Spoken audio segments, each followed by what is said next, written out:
Hey folks, this is Jason Lewis, the producer of the From the Shadows podcast.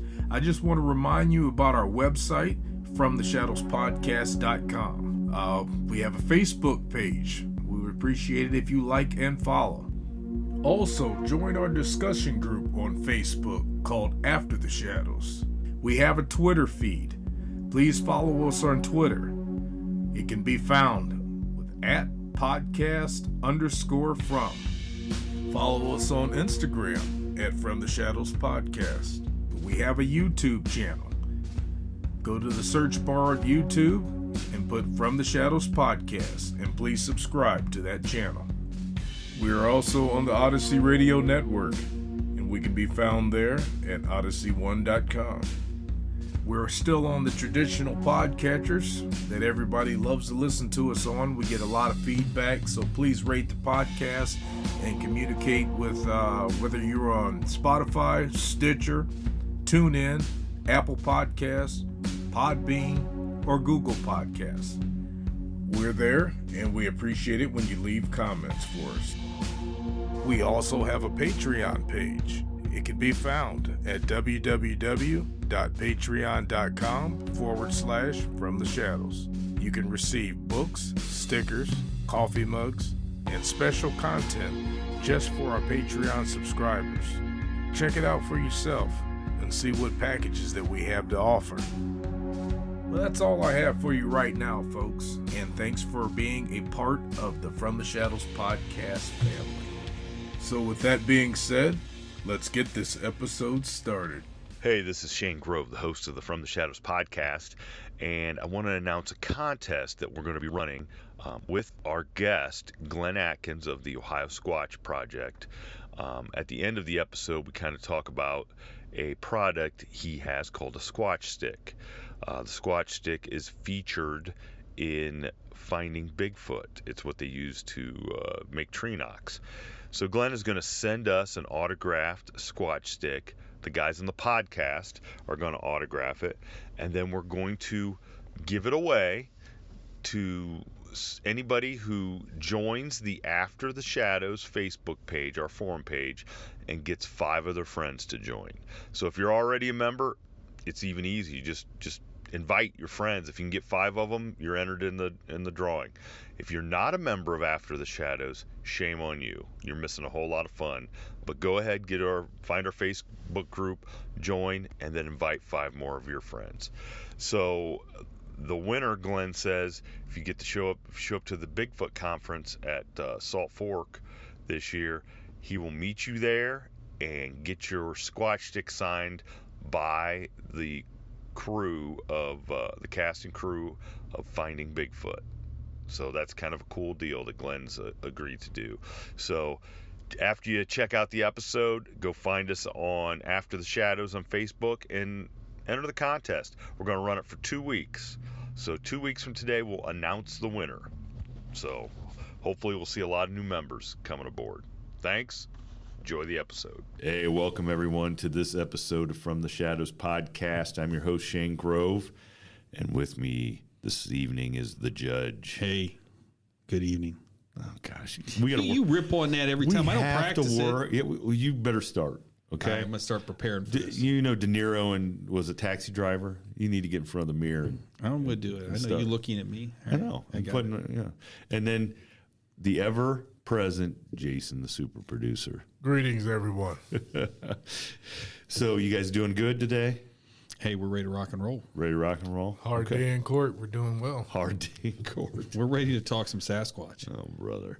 So with us tonight is one of the preeminent Bigfoot experts, researchers, however you want to label them, Mr. Glenn Adkins of the Ohio Squatch Project. Glenn, welcome to the show.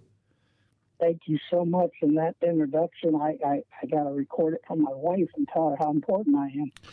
We put a lot of pressure on you. Yeah, I can record it on. I can have Jason cut that out, and you can every time your phone make it your ringtone. Make it your ringtone. That's gonna be awesome. Much cooler than I let on to be. Right? Yeah.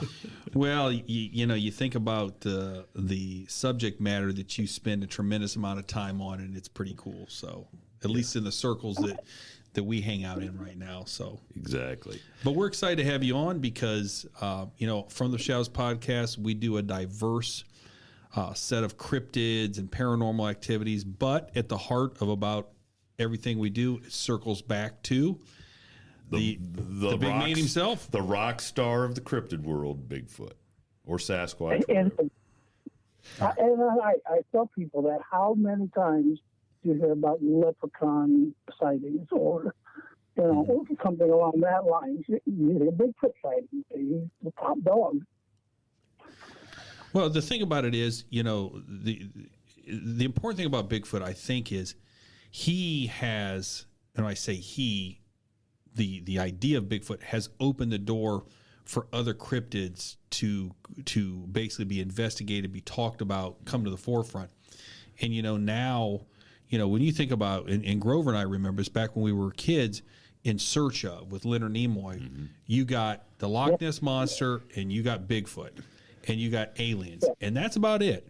And now you get all sorts of stuff. You get Dog Man, you get Goat Man, you get all the different ghost stuff. And we will definitely, if you have a leprechaun sighting, make sure to get a hold of us at the front. If you do. This will definitely talk about But even, you think about it, even the Jersey Devil did not get a lot of airtime. It does now. I know, and that's a story that happened 150 years ago or something. So Glenn, what sparked your interest? What was the genesis of your journey into the Bigfoot world? I remember back in fourth grade, it was 70 something. Either I read a book about it or I saw the Leonard Nimoy In Search Of thing. My dad took me to go see the Search for Bigfoot, which had Robert W. Morgan in it. And I was hooked. Everything I talked about was Bigfoot from that point on. To my birthday, when I was 10 or 11 years old, I asked for maps of Oregon and Washington because that's where I had to go to find Bigfoot. That's what I wanted to do. The thing that really, believe it or not, wasn't Leonard Nimoy that turned me on to Sasquatch. It was a $6 million man. $6 million man was buying a Bigfoot. Glenn, I was thinking that you were going to ask for the $6 million man doll so that you could play, the whole. That was that's what happened to me. I got the $6 million man, and I begged my mom for the bionic Bigfoot and never got it because it was really hard to get. Is there really a bionic Bigfoot doll? Oh, yeah, it was. Gosh, it was played by Andre the Giant. No. No, the doll. The doll's not played by Andre the Giant. No, I mean the character of the bionic Bigfoot was played by Andre. I don't want Andre the Giant dressed up. I want the doll. Man. The doll is a very hard to find toy. If you look it up, it's very expensive. If you have it in the box, it's a huge collection. And by the way, not only did Andre Giant play it, but Richard Keel, who is Lurch. Also played. The two people actually played it. Okay, so we wait. Now I told you we go down back. I'm looking on eBay right now for Bigfoot doll. If you find bionic Bigfoot in the box, it's an expensive item. Me and the judge will put our money together and buy it. Maybe we will. Yeah. Jesus. You get it for a week and I get it for a week. There you go. But yeah, so but that's what got my interest was bionic Bigfoot. I mean, just fascinated by, besides the fact I was a big Steve Austin fan. I am looking at a bionic Bigfoot for $899 right now. Told you. Listen, I'm seeing it in the box for $800. Yeah, I told you. The same one. Oh my God. $899.99. Should have started bidding more. What's worse is there's I got my answer. The four of us could split it. Yeah. And there it is. Yep, in the box, bionic Bigfoot. This is the outside of the box. Okay. Oh, yeah, you got to get the one in the box. Oh gosh. Okay. So you got the maps of Oregon. Gosh, I can't pull the trigger on a $150 bionic Bigfoot doll without the box. I got to go with the box. If you don't have the box, it's not worth it. You got to have the box. When's that next stimulus check coming? I could real quick. But anyways, back to the guest. So when you were a kid, you ask for maps? Oh yeah, that's what I want. once I graduated high school, I ran into my fourth grade teacher, and her first question to me was, "Have you gone to look for Bigfoot yet?" Because that was the only impression I made on my teacher in fourth grade. I was going to look for Bigfoot. So you were the kid in school that let everybody know that, that hey, I want, my goal is to find Bigfoot. And when I was growing up, my dad and we didn't have a lot of money, but we camped. And back then it was $2, $3, $4 a night to camp. So we would camp 2 to 4 weeks at a time during the summertime. So I grew up, literally grew up in the woods, taking, down in Mohegan and Tiffin and different places, state parks around. That's how we spent our time. So I was always out in the woods looking for Bigfoot, and that was what I wanted to do. Now, I had no idea it was in Ohio or anywhere else. Right. But I think that's and that was the problem with the whole Leonard Nimoy thing, was it gave the impression that Bigfoot only existed in the Pacific Northwest, and just not true. And look, keep in mind that was a show that was produced and there was very limited knowledge. And now we know that Sasquatch is truly a worldwide, every continent, with the exception of Antarctica, has a Bigfoot mythology folklore to it. And hundreds and hundreds and hundreds and thousands of years of it. It's not that Leonard Nimoy dreamed up in '68 and said, "Hey, let's do this about this ape guy," Right. And that's what's so cool about it. But our knowledge was so limited, fast forward to, 1989 or whatever it was that I met Robert Morgan. I saw him on a newscast. They were kind of making a joke about him being in the area looking, or at a meeting about UFOs, and somebody told him about a Bigfoot report or this and that. That I actually called the news station and told them I'm a reporter from the Kent State newspaper, and I'd like to get a hold of this guy. And they gave me his information. So I stalked Robert until he let me work with him for 10 years. And then, but that was before the internet. That was before all these things. We opened up a place in his, like I said, he was working for Daring Books at the time in Canton, and they gave us an office, and we did a press conference. I still have Post-it notes and messages from people I never was able to contact because we had so many of them. Somebody wanting to tell us about Bigfoot that wasn't a look at them. Wow. So in your life of doing investigations, how many, and because I don't know the answers, how many reported, and you may not know the answer either, how many reported Sasquatch Bigfoot sightings have there been in the state of Ohio in the last 20 years, 30 years? Oh, wow. I'm going to be dead honest with you. I have no idea. I will tell you, if you go, and I'm not a member of, nor do I, participate with or anything, the BFRO, that they have a bunch of sightings, and you look in Ohio, and I have it up, Portage County, which is where I had an occurrence happen to me. There's 19 reported sightings. But the thing you got to watch out for, and every time I do a talk, I try to stress this to people. A Bigfoot sighting needs several things to occur. It needs a Bigfoot, which is very rare. It needs somebody to actually see it, which is even rarer. And then it needs that person to report it to somebody who publicizes it so it becomes a sighting. Right. So how many people actually see a Bigfoot and don't report anything? I've had guys come to me at shows and say, "Well, I saw it." I said, "Did you report it to anybody?" Hell no. They'd have laughed at me. Right. And, so and I know not to beat a dead horse because to a lot of our listeners, but that's one of the reasons why we started the podcast in the first place, From the Shadows, is to give people the form by which they can come in a non-judgmental situation where they can tell their stories and no one's going to say, "Oh yeah, you're crazy." Well, yeah, because just think about that. How many people that you talk to, Glenn, would even know that they could go to the BFRO to report a Bigfoot sighting? they might think, well, I got to go to the sheriff's office or the police department, or well, you think about who else are you going to report it to? Well, the thing is, and laugh at it back then. There was no. I mean, I literally opened the phone book to look for Bigfoot paranormal investigators or anything. There wasn't anything in the phone book. Well, even do this. Like if back then, if you said, well, I'm going to call the Ohio Department of Natural Resources, you picked up the local phone book. That's not in there. You think about it. Yeah, I mean, who would you call? Local sheriff.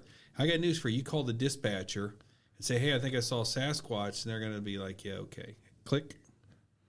Because that's how it would have been in the 80s and 90s. I'm sure of it. I'm sure they said, listen, kid, quick crank calling the sheriff's department. It's a crime. Yeah. I was a cop. Also, I was a fireman for 20 years, and then I was a police officer as well. And I actually worked as a ranger. And I met deputies who, I don't know if you've heard of the Minerva Flat, but Minerva had a bunch of sightings with the Keating family and stuff. And I talked to the deputies who were there. Mm-hmm. And, sitting having a cup of coffee in the middle of nowhere at night where nobody else can hear them, they'll tell you something was there. Something wasn't right. And Seth Breedlove did the Minerva Monster documentary, right? Yeah. Now, I live about 15 minutes from that place. Oh, okay. Really? I've gone down to talk to them myself, and they're very nice people. Well, and there you go. Those are law enforcement personnel who knew something was going on, and they won't even go on record and say that there was something going on. So how could you? Well, my wife wrote a book called Black Cow. Have you guys heard this before? No. No. She wrote a book called Black Cow. And the first question I get when we go to these shows, why Black Cow? Well, I'll give you the real quick 2-minute, 1-minute version of it. Of my wife and I were doing an investigation when we worked with Robert Morgan. And I was up in northeast Ohio, Ashtabula. Or is that Ashland? Well, that's Ashtabula up there. I'm sorry. Yeah, it is. But ran into this farmer, started talking to him. And I got to the point where I just like, hey, honestly, we're looking for Bigfoot. You guys know anything about it? And he says, you're from the government? I'm like, no, we're not from the government. And he starts telling us the story. 2:00 in the morning, his mercury light goes off outside. He goes outside with his gun. His wife calls the police, walks around the barn. He's face to face with Bigfoot. Bigfoot turns, walks into the cornfield. He's standing there with a shotgun and a flashlight. He doesn't know what to do. He comes running back in the house. The police show up. He walks out to the sheriff and starts telling the story. The sheriff says, hold on. Goes to his radio and says, all units be advised, there's a black cow loose tonight. And he said, I know what a cow is. I did not see a cow. He says, sir, I understand what you're saying. Black cow is the code. Is the code for now that also happened in Ravenna, in Portage County. I'm going to report that they called it a black cow. So, they're aware of it. They've been called to it. I know people who have investigated it. They don't talk about it. I've got letters from the West Virginia Wildlife and Ohio Wildlife that says we have no reports of anything of Bigfoot related. I know they do. Yeah. So do you think that, so let's talk about the black cow moniker. Do you think that is something that comes from above the elected officials? Say you have the county sheriff in Ohio. You have the county sheriff who's the elected official. Do you think that is coming from him, or do you think that's coming from someone above him who shows up here and says, hey, listen, you get any of these alleged Sasquatch things, this is how we want you to report it? Or or refer to it on the radio for people listening. Right. Well, because people have all these police scanners. Yeah. We had our own thing when I was on the radio. When you didn't want somebody to know what you're talking about, we'd tell them, okay, let's go to the pond. Well, the pond happened to be the donut shop that we got our coffee at. But nobody's you don't want to say donut shop on the radio. Right. But back then, everybody had a scanner. The scanner was the big thing. Right. You know, they fought the police everywhere, and the last thing in the world they wanted was that to get out. When he got out in Stark County, Minerva, I remember the picture of the Akron Beacon Journal was a guy with a shotgun walking through waist-high weeds. You know, the Bigfoot hunters from all over the country are here now invading Minerva. That's the last thing you want is a bunch of people walking around with shotguns. Right. And probably shouldn't be. So either way, I think it was just one of those, hey guys, if you're going to do something, if you're going to tell other people, you know, tell them this instead. I couldn't tell you who gave the order. Wow. Well, and so obviously it wasn't the first time if he got right on the radio and said, Right. black cat, everybody knew. Wow. Right. And look back and understand that, okay, that call comes out for a prowler at somebody's house at 2:00 in the morning. That first car that gets there, there's another one or two cars coming behind them. So by coming on the radio and saying, hey guys, it's a black cow, it's telling everybody, you know, don't bust getting here, and also watch out going, you know, through the driveway or wherever you're going. That's what it is. It's not something that's, nobody's breaking in. I don't need you to hurry up and get here type thing. Gotcha. But it's also letting everybody know what's going on behind the scenes. So the last thing you want to do is go around a driveway corner and see a Bigfoot standing there if you're, you know, 2:00 in the morning. So in your time as a Bigfoot researcher, I think spanning 25 years, probably 30. Oh, it's got to be more than that. Yeah. Right. Well, seriously, about 30. I mean, I've always been interested, but you know, I'm 56 years old now, so probably 30 or 56. Oh my God, I'm 54. I just gave myself away. Oh, geez. But, Oh no, it's over. I feel older.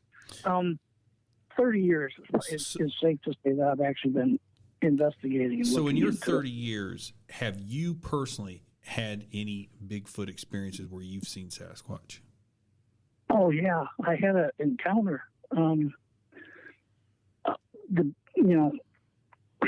My encounter was down at Salt Fork, and it was with another researcher named Steve Jones. He used to do the hunting and fishing show on WNIR, and Steve got involved with us, and we started investigating together. And it was with Robert Morgan, his group. The American Anthropological Research Foundation is what he entitled his group was. But we were at a lake. It was midnight. I got there at midnight. I had to work. And the other two guys said, we're going to go on the other side of the lake. Steve and I were going to fish. So we started unloading our cars to fish on the side of the lake. And things started getting thrown over our heads into the water. And we kind of laughed about it. He said, it's going to be one of those nights. Because we had interaction with these, and I call it a group or a family group, for months and months and months. I mean, they would throw stuff on us, on our truck when we were trying to sleep. We would hear howls. We would hear hoots. They'd break trees off, all kinds of stuff. But we went and made another load to bring our chairs down by the lake where we were going to fish. And something else flew over, and I said, Steve, that came from up the road. Now, Hossack's Cave is where we saw it. Hossack's Cave now has a gate on the road, but the road used to go straight down into the water. And we were in the first parking lot area at Hossack's Cave, and we started walking down this road toward where it goes into the water. And for some reason, Steve and I both turned our flashlights on at the same time. I can't tell you why or how or anything else. But he was standing there, 20 yards. Stood there, looked at us, turned to his left, walked up this bank that a billy goat would have trouble getting up, went up it with absolute zero effort, and walked into the woods. He let us see him. I tell people that because, you know, at any time he could have dove and left. We'd have never known he was there. He let us see him. And that was his interaction with us for the night. But it was the thing that I remember most is how big, the amazing size is what stands out to me to this day. I've sat on the court or watched NBA basketball before. Those guys are monsters big, 7 foot tall. But they're not massive. They're not big. This thing was big. So when you saw it, when you saw it, were you scared? Did you think about, hey, I better run? Or I didn't run. We didn't run. We didn't have time to be afraid and run. We literally, we stopped immediately as soon as our lights hit it, and it was standing there, and we watched it. What seemed like forever was probably 3 or 4 seconds, and it wasn't threatening. It wasn't, snarling at me, glaring at me, threatening, showing teeth or anything like that. But it was intimidating. You know what I mean? I wasn't afraid of it that was going to rip my arms off, but I was like, oh my God, this thing is, why am I here? Why am I here at night in the woods? And this thing is as big as it is. It can do crazy things to me. And, well, the interesting thing about encounters, and this is totally from my perspective, and maybe other people's too, but you're that close. And from what we have heard from other guests and different researches, they're really, really fast. They can cover a lot of ground in a short amount of time. That thing could have had you and snatched you up absolutely, in a moment. So if you know that, and in checking out your website, one of the things you guys talk about is what does Sasquatch eat? And you reference, well, they eat pretty much the same type of diet that a black bear would. A black bear would eat you. So I keep falling back to this. Well, I'm just going to stop you. I think, and he said it, Glenn said it perfect. That thing let them see. Right. But I guess the question is why. Well, what you have to understand is this was a relationship. I sincerely believe that this was, and I guess it goes to my goal. My goal overall is, if you say, okay, you're doing this, why do you want to do it? I want to have a Jane Goodall, Diane Fossey type of moment. I don't care to prove they exist. They don't care if you believe or not. I want to have that moment with them, the interaction. And we were very close to that, I think. They would throw stuff. We left stuff for them. They left stuff for us. Okay, explain. What would you leave for them, and what did they leave for you? Okay, we have, for lack of better, we called it a trading site or a bait site or whatever we used at the time. As you go up the hill close to Hopkins, the trail went up. Everything on the left, we kind of stayed out of. And that was theirs. That was theirs. We give that. We're not going to invade your space. You could sit there and watch us the whole time, and we're good with that. We found a place where we would leave stuff. We left fish. We left suet. We left salt. Things like that. Any fat, we would leave fat. We would try to hang it from a tree to where, eventually, or if a raccoon got it, whatever. But, it was difficult for anything else to get it. We left it there, and it would be gone. Well, we would come back, and there would be a pile of sticks. There would be turkey feathers. One time we found and we kept it. It looked like a doll. It was an actual woven, like from the grapevines type. It looked like a stick figure. Kind of like Blair Witch crap, It was like, what the heck is this? And we took it out and we kept it.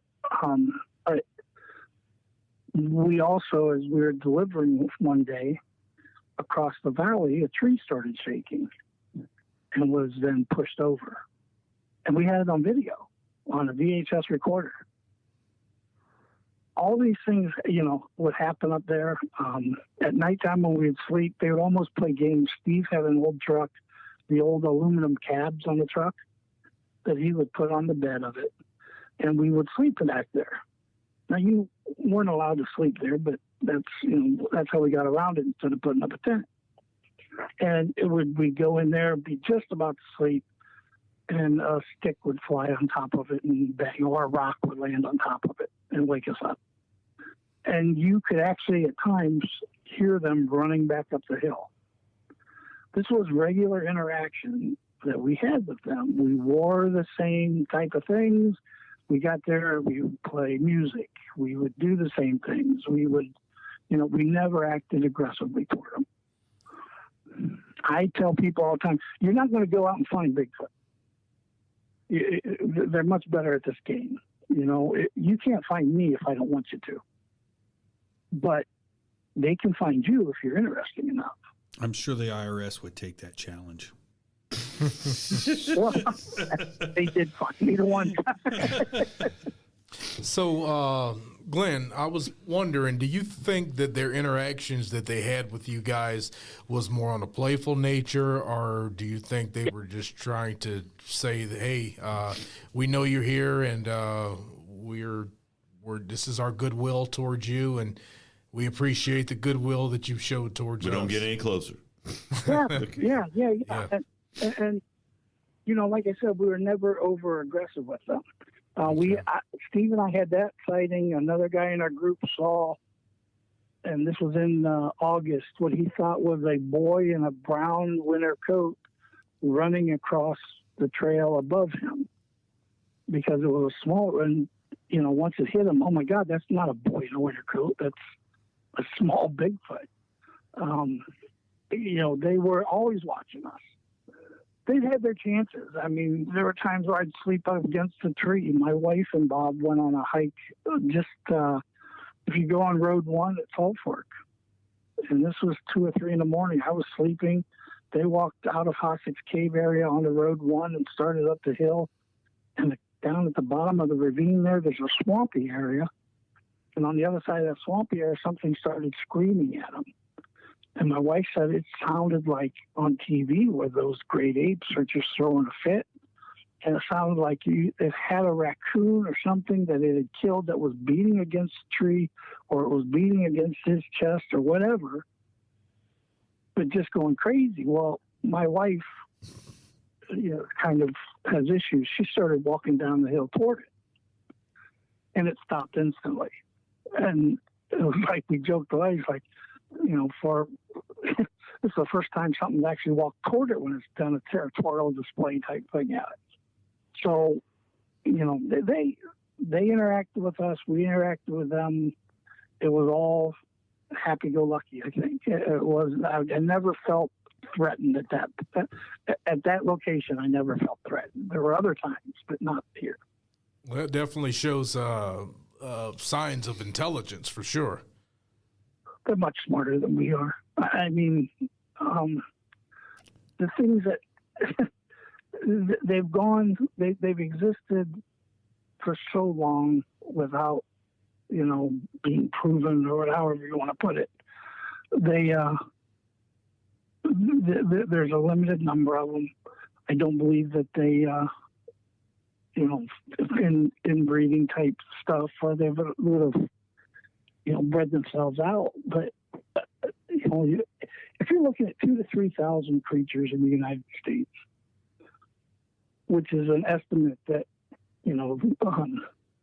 the smarter people come up with, then, there's a million deer in Ohio. How many times have you gone deer hunting and not seen a deer? That doesn't mean they don't exist. True. It just means you weren't good enough for it to outsmart a deer. What the hell makes you think you can outsmart one of these? Yeah, that's a good point. Very good point. Well, I guess, and I've wondered this, and I've heard different things.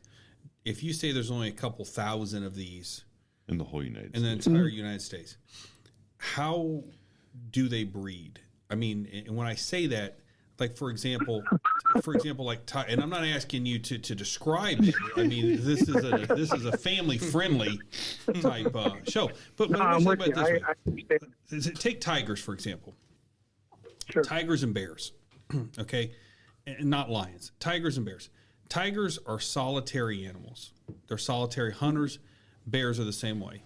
But they will, when they go into season, they will attract males, and they will eventually breed with the most dominant male. There's fights over females. That's just the animal kingdom. And it's also certain Saturday nights at certain bars. Sure. But absolutely. So my question is, what type of creature is Bigfoot? Is Bigfoot a solitary creature where you have males just wander around and there's no familial unit? Do females travel around and then suddenly they go into season and males come from different areas and you think about it is, a tiger's area that it will roam is hundreds of miles. Wolves, hundreds of miles.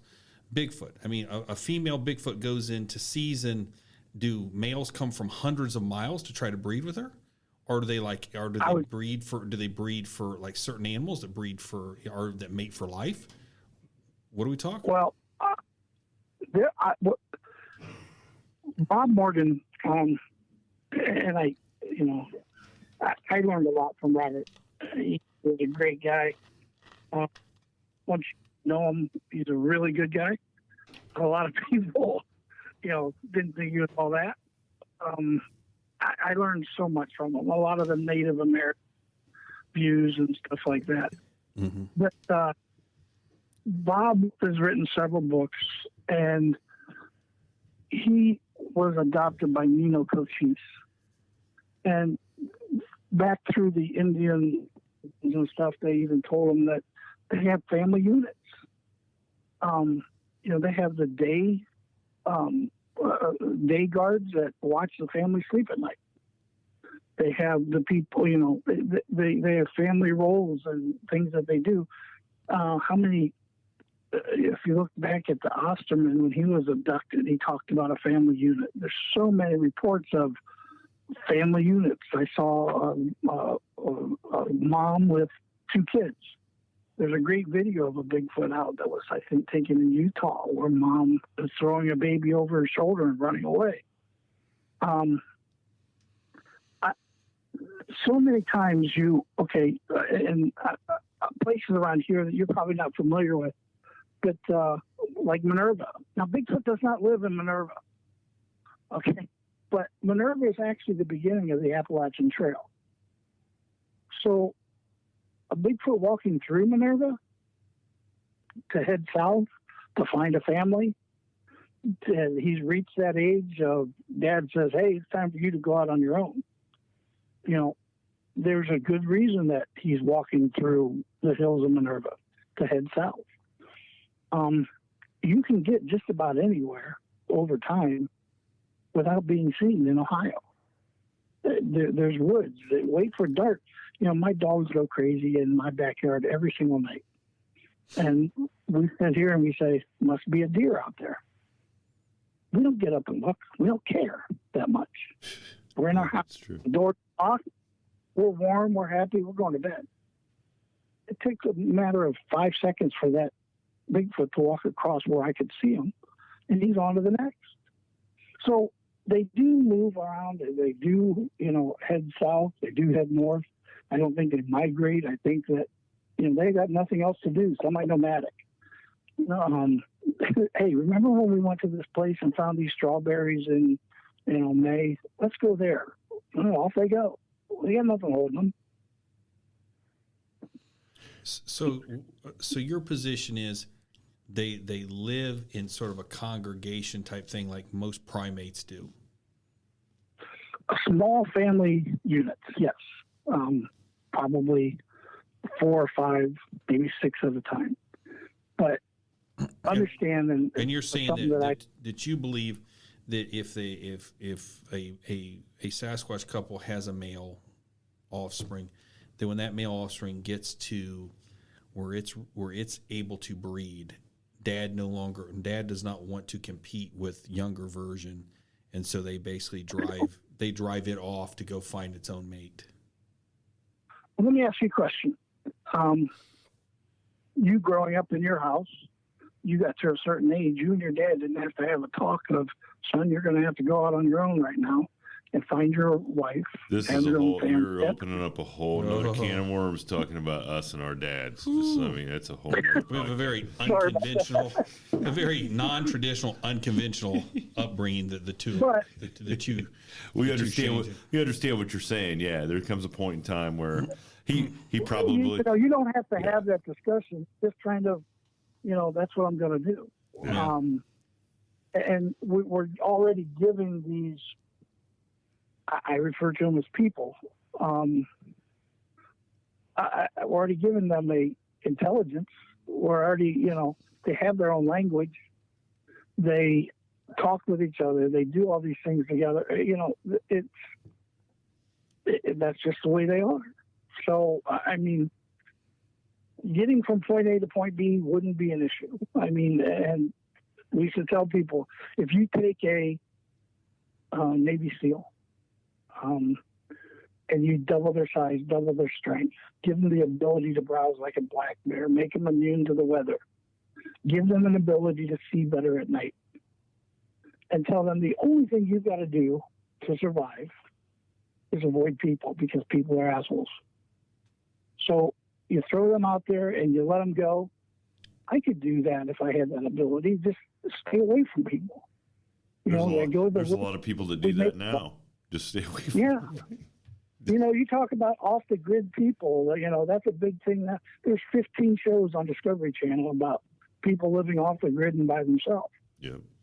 So for them to do it and be able to, we have to build our house. We have to wear clothes. We have to cook our food. We have to stay warm. They don't.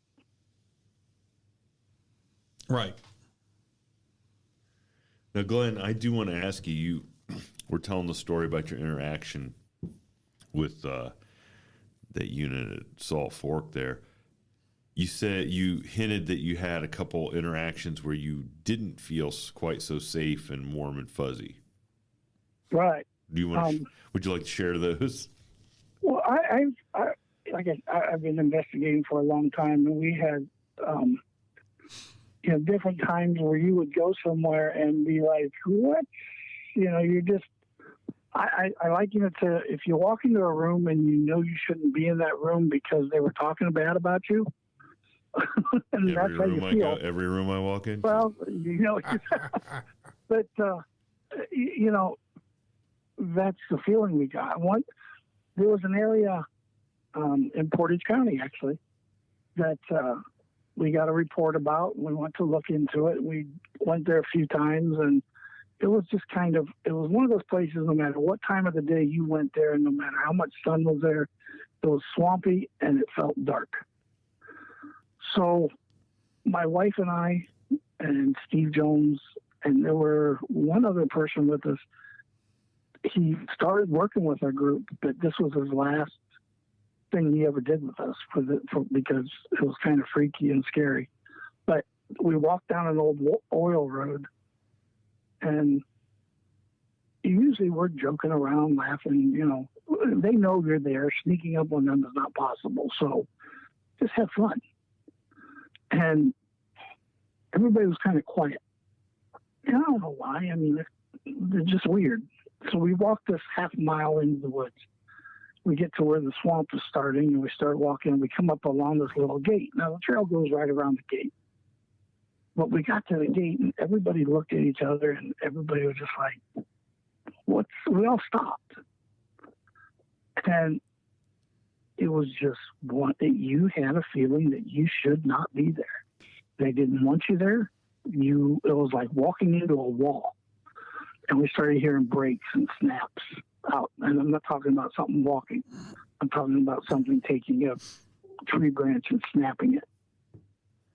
And you just knew at that point we weren't going any further.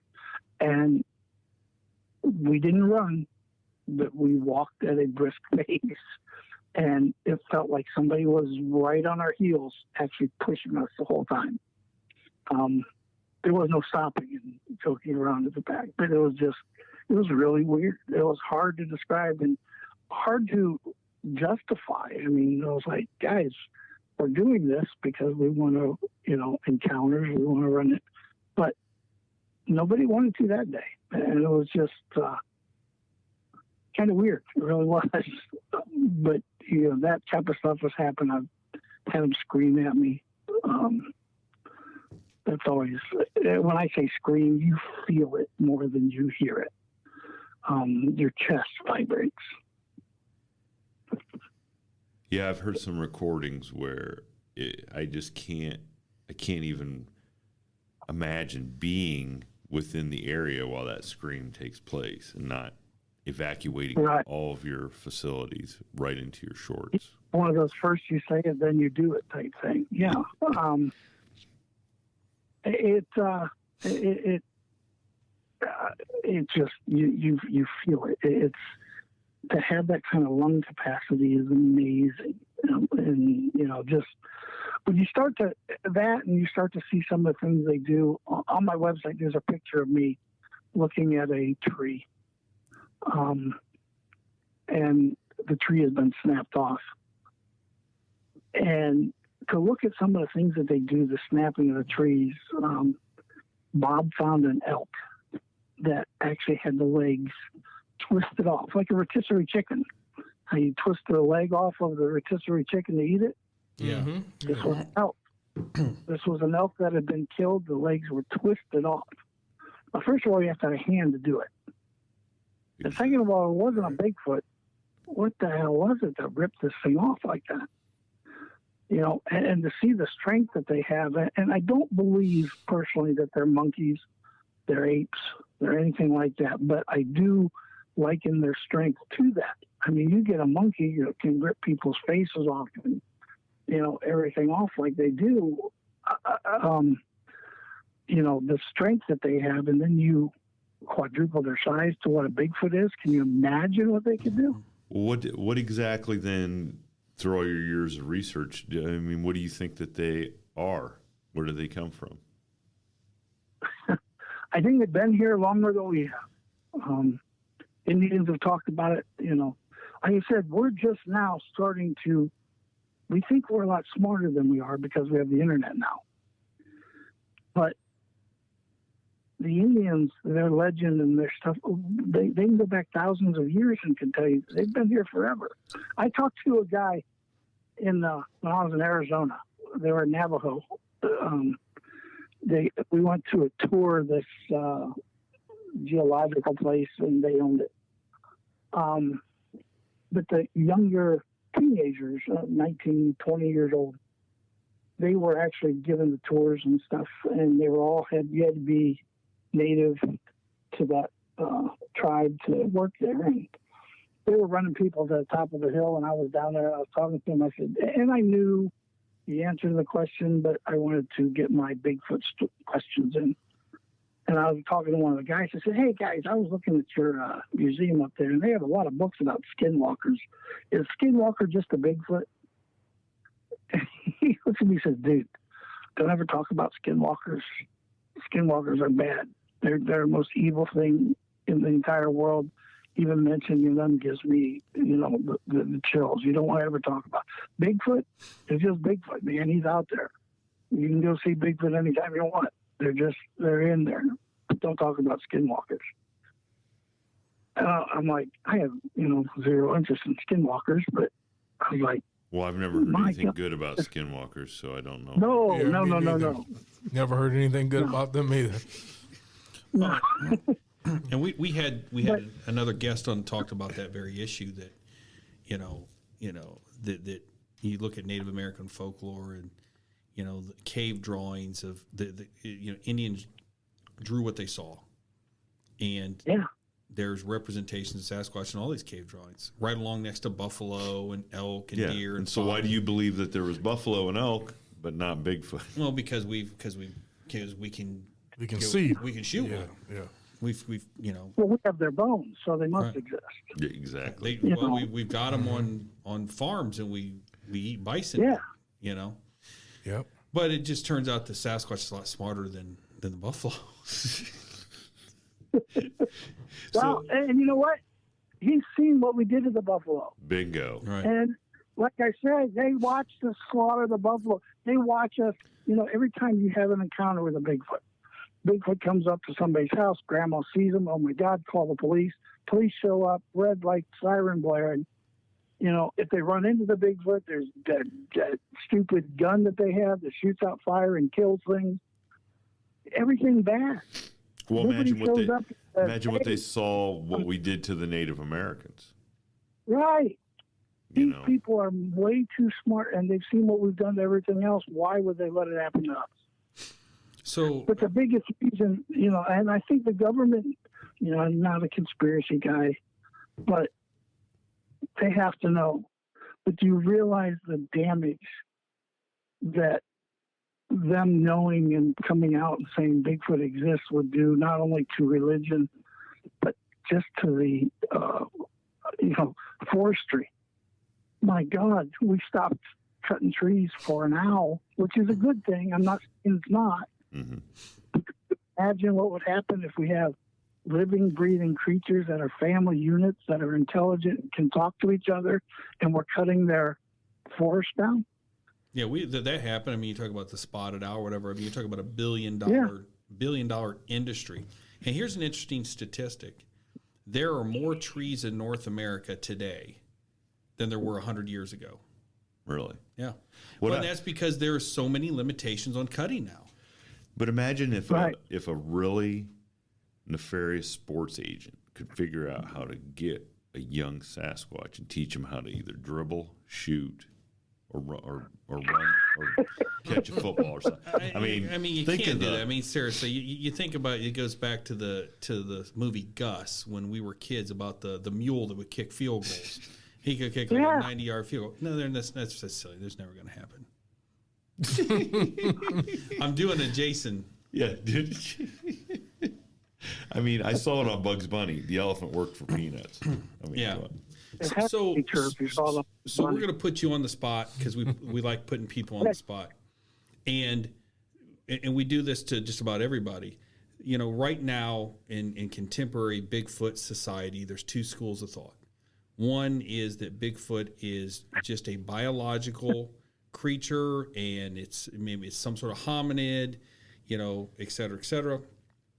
And then there's an entirely different school of thought that says, well, these are borderline paranormal creatures. They're associated with orbs, and there's a whole supernatural component to it. And the reason why we can't get one is because their supernatural abilities, their ability to go from this dimension to that dimension. And I'm simplifying the argument, but our listeners are familiar with both sides of the coin. Where do you fall? Right.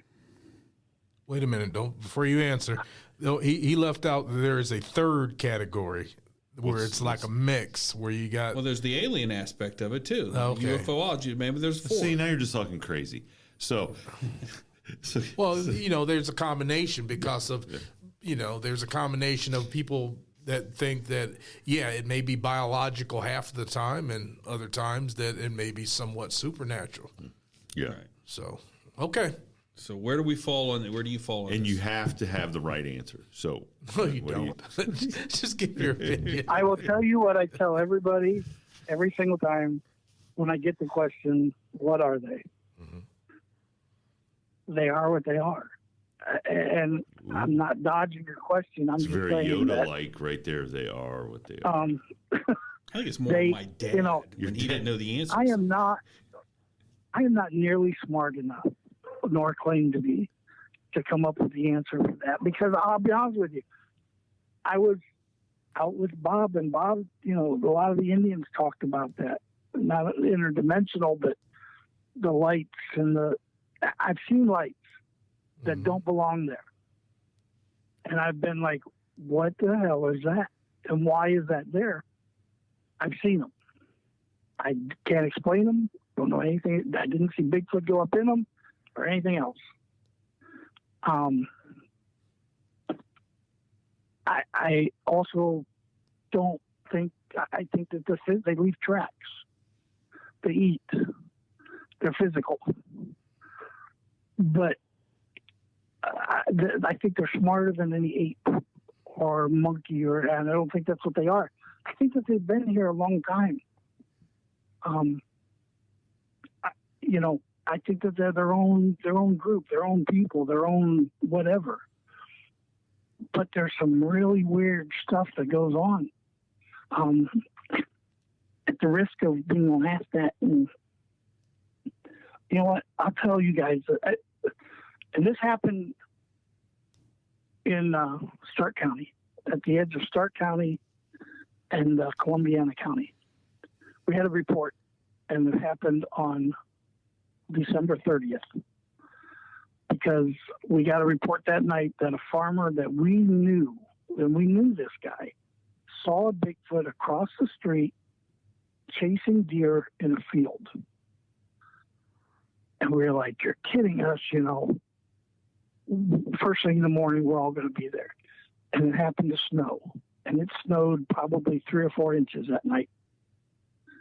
So we get there and we're like, dude, if it's here, we're going to run across tracks. We're going to run across this thing. There's nowhere it can go that we can't find it. So 4 of us went into the woods that day, and we split up, and I happened to get an area. This dog from the farm followed me. And we were down at the creek bottoms walking through there, and we walked through, and this dog just kept me company the whole time. Except when we got around this one area, the dog just wouldn't go there. It sat down and waited for me. So I came back, didn't think anything of it. We all came back. Nobody saw tracks. Nobody saw anything. We said, okay, it's lunchtime. Let's go get some lunch. We'll talk about what's happening. We'll see, So we did that. Come back to this house. Now, this is before cell phones even were a big deal. We come back, pull in the driveway, and this farmer's there with his entire family and other people that were in. They have this little store there too, and there's probably 15 people standing there looking big, and we're like, what the hell's going on? We get out of the car, and they're like, where were you? And these people are angry. I'm like, we were having lunch. They're like, no, where were you? Why were you not here? And we're like, we had lunch. What's going on? Well, the lady that owns the property across the street called them after we left for lunch and said, are those guys still back there in the woods? And they said, no, they went to go get lunch. They already walked the property. They're done. She said, well, what? They started a fire back there. I'm like, what are you talking about? I said, I can see it from my kitchen window. So everybody goes out to look, and it was a ball of light in these woods that she said was burning like a fire and disappeared. Well, we went back out there, and there wasn't anything burned. No, I don't have an answer, and no, I can't explain it, and I have zero idea what it was, and I didn't see it. But there was multiple people that did see that. There were 10 witnesses that saw that. Jeez. So I'm still retaining my viewpoint on Bigfoot having supernatural abilities as well as being a physical being and much more intelligent than we give him credit for. What a support. Now, I will, they have this, and I don't know the actual term, if it's mind speak or whatever they talk about, I don't know that much about it, but many times witnesses have told me I had to leave because they told me I had to go. Telepathic powers. And yeah, something like that, where they told me I got to go, and I left. I wasn't going to argue with them. Well, the thing they about just looked that at me is, and said, so here's the thing. There is no known creature that has telepathic powers that can communicate to humans. Now, maybe you could say, well, dolphins can communicate. Well, okay, take that then. I'm talking about cross species. Okay, interspecies, there's all kinds of evidence that dogs can do that, believe it or not. But cross species telecommunication, there's no evidence that exists in known animals. So to Jason's point, if you have something that lives in a different dimension and it crosses into our dimension, the rules of physics may not apply the same. And we talked about this, the amount of energy that would take to basically create some sort of wormhole or some sort of mechanism where you could cross over between different parallel dimensions or dimensions would be massive. But that's just what we think. That's right, from an energy standpoint. So what I'm saying is, that's just what we think, though. But there's so also people who say that those portals and more naturally occur. Okay, so but what I'm saying is, so then if you have something in a different dimension where the rules of physics don't necessarily apply the same, these things could be fully biological corporal bodies that travel into our world for various reasons, whether it be for food sources or resources, entertainment, who knows why. Yep. And so they are both. They are both biological creatures that leave footprints, that eat, that breathe, that do all this stuff. But at the same time, they can easily, elusively go back to wherever their dimension is or portal, whatever it is. And so they actually fit those. And you think about it, and then that may possibly explain the telepathic powers because they come from a different dimension. And quite a few people who have experiences with aliens. That's how. You're right. I've never heard anybody say an alien. Not that it has spoke the King's English, and spoke. Yeah, they speak to them in their head. Yeah. Yes, you're absolutely right. You hear that a lot through case after case after case. Yeah. So Glenn just hung up. He's like, I was here to talk about Bigfoot. No. These guys have told it. Look, we warned you. You know what you're talking about is number one, it's way above my pay grade because I had trouble with algebra. But we're talking quantum mechanics. Yeah. We're not talking algebra. We're talking quantum mechanics. So.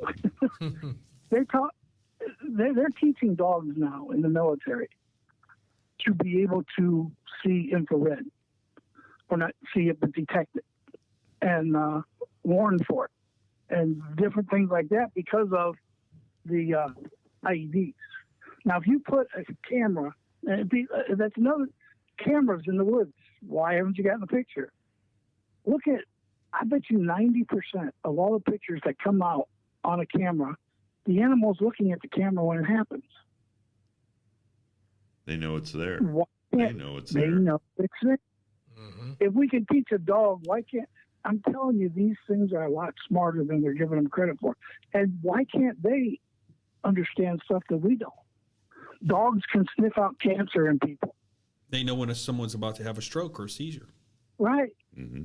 Why can't, these same type traits and better go with these people? I think you're right. I mean, probably multiplied to the, extent that the dog has it, or even more. We think about like the elephants. The elephants in Indonesia knew that the tsunami was coming before any scientist. And we have tsunami detectors in the ocean, and elephants knew before the tsunami indicated it was coming and just took off. They just took off in the mountains in Indonesia. Nobody knew why they were doing this. They just took off. And there were people who were on their backs doing the rides, and these things just broke away from their handlers and took off to the mountains. And those people were so glad. And they knew before the tsunami indicated. So before the best scientific machines that we have that could detect an anomaly in nature, elephants who were hundreds of miles away because the tsunami moved so fast, knew and took off and saved themselves. And we think we're going to catch a Bigfoot. And we think we're going to catch it with a camera. Yeah. Even things like birds. Birds know when there's going to be a tornado or a really bad storm. They know it before we do. They can detect drops in barometric pressure. Yes, absolutely. They have centers in their brain. They can do that, yeah. They can also and track the ley lines. We're so proud of ourselves. Mm-hmm. We're so proud of ourselves because we can broadcast that on the news. Hey, a tornado's coming.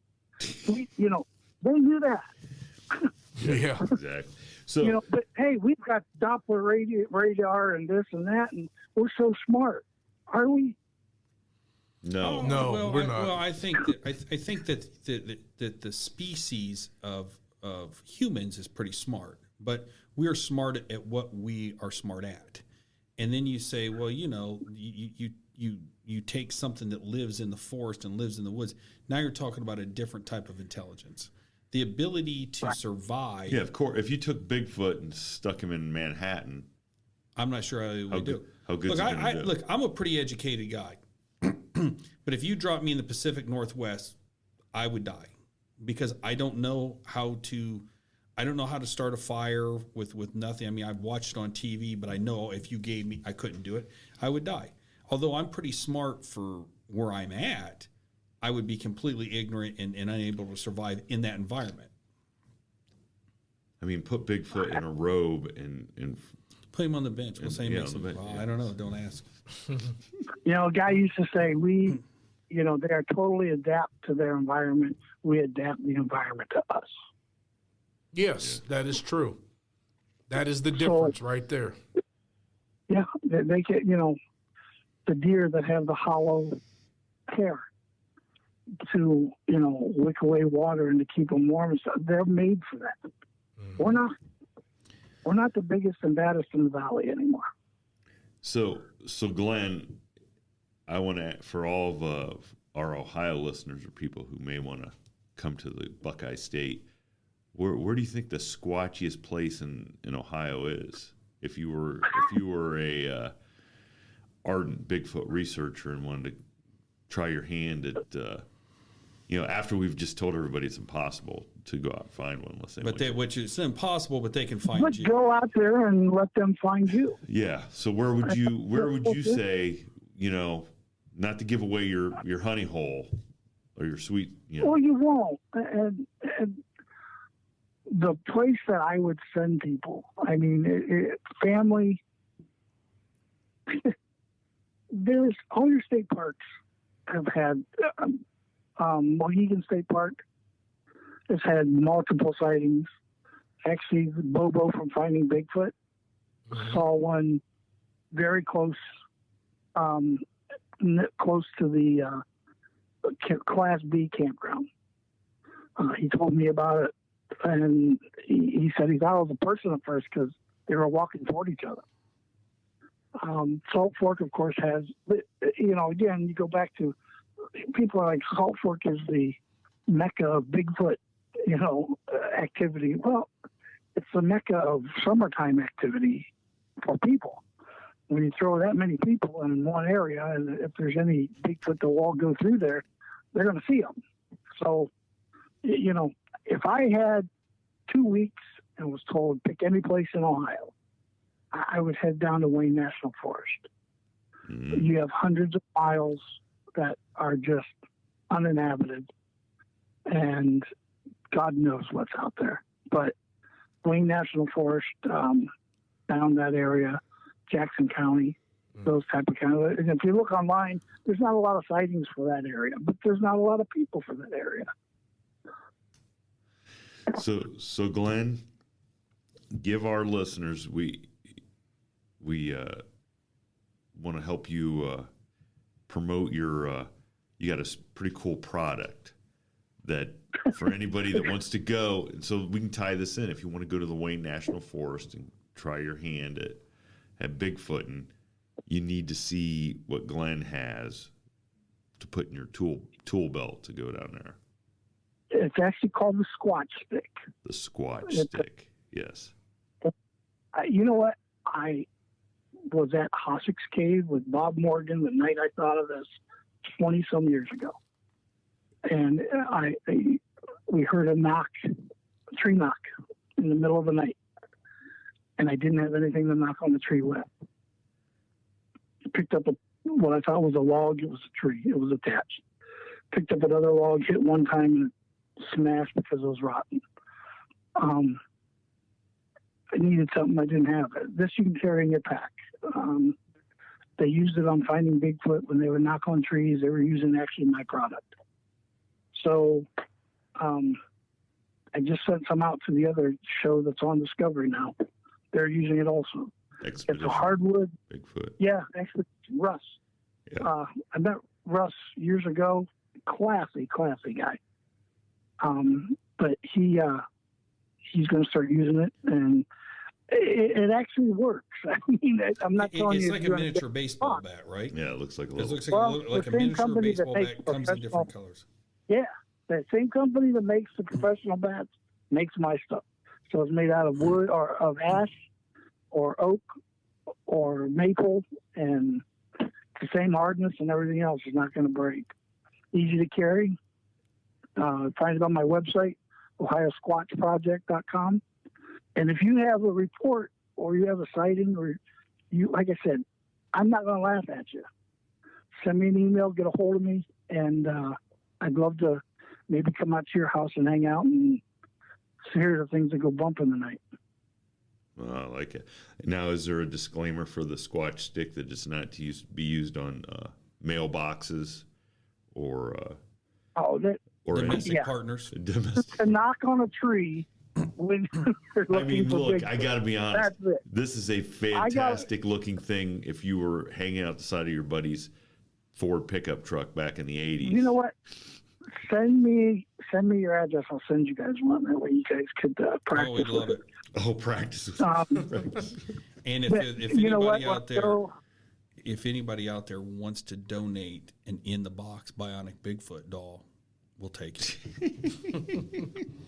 How about we'll say your name on a future episode. How about if we got a miniature Squatch stick keychain? Like that would be like there you go. That'd be like kind of cool. Yeah, that would be nice. It would. You know. How many listeners do you guys get an episode? Thousands upon thousands. There you go. Maybe we could have a giveaway. Maybe we could get one and do Well, no, a I'll giveaway give you to a one. guest. I'll give one for a giveaway if you'd like. Oh, that'd be All fantastic. right. You're Then too kind. We'll have to think of a. We'll have You to. think of a way to do it. Have I'll come up send with it a to you. contest in order to give away a Squatch stick. Yeah, that'd be kind of cool. That would be great. So the Squatch stick that we give away, you'll have to sign. We'll make it the. That will decrease the value tenfold. You Listen, don't want to do that. It'll be on eBay right along with the bionic Bigfoot doll. Probably released for $8.99, but Signed by it's Steve $8.99. You could smash the box with this thing.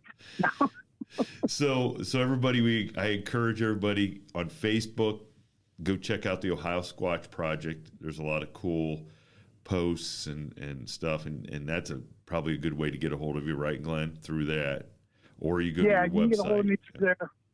Yep, and also I'm going to be at the Ohio Bigfoot Conference in May 1st down in Salt Fork. Stop by the table, tell me you heard it, and tell me stories.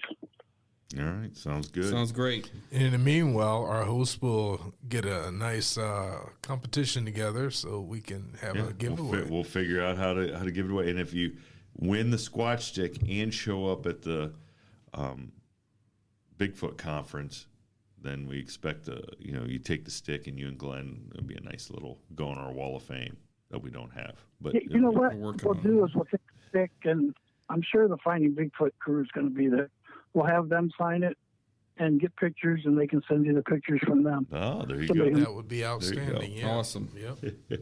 Cliff does carry them out in Oregon at his museum, and they sign the sticks every year there. So they, I'll even give you a discount if you tell me you heard it here. Wow. Gotcha. Wow. You can't beat that. Yep. Well, Glenn, thank you so much for joining us. This is Thank you. It's been a lot of fun, you guys. I appreciate it. it's been fun for us. Anytime we get to hear about stuff, especially in our home state. We love it. The Buckeye Bigfoot. That's right. Yeah, that's probably a trademark. I will name. keep you guys probably. With posted. that. Yep. Yeah, if you hear any great stories come your way, anybody wants to come on the show, Love to we'll have be you. glad to talk to them. Absolutely. Sure. So, All right. I'll do that. All right, everybody. Good evening from the crew of the From the Shadows podcast. Thank you, Glenn. Thanks, Glenn. Thanks, Have a good Glenn. night. Thanks, Yep. guys. Yep. Take care. You too. Bye. Thank you for tuning in to this week's episode of the From the Shadows podcast. Until next time, never shy away from the darkness or what may be lurking in the shadows. We are out.